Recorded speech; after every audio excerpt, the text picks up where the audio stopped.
Une femme qui trompe son homme, ce sera plutôt mal vu. Mais lorsqu'un athlète trompe son adversaire, on criera au génie. Mais ton partenaire de vie n'est pas un adversaire, c'est plutôt un coéquipier. Mais lorsqu'un athlète trompe son coéquipier, on dira qu'il est trop fort pour son équipe et que son coéquipier n'est pas à son niveau. Être capable de tromper ses adversaires et ses proches, dans la vie de tous les jours, on dira que c'est la tromperie. Et très peu de personnes oseront marcher à tes côtés. Mais lorsqu'un athlète devient tellement imprévisible, au point de tromper ses adversaires et ses coéquipiers, alors là, beaucoup rêveront de jouer à tes côtés. Lorsqu'un athlète est trop prévisible, il devient facile à contrer.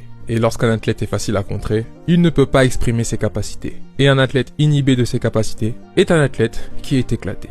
Et personne ne souhaite jouer avec des athlètes éclatés. Avoir la capacité de convaincre le monde extérieur qu'on est sur le point de réaliser une action très précise et qu'au final on en réalise une autre totalement opposée, c'est ce qui fait la différence entre les meilleurs et les moins bons. Donc pour être un bon athlète, tu dois être capable de tromper ton adversaire. Même si parfois cela peut risquer de tromper ton propre coéquipier, cela est un risque à prendre. Parce que lorsqu'une feinte fonctionne comme on le souhaite, on est bien content de voir ça.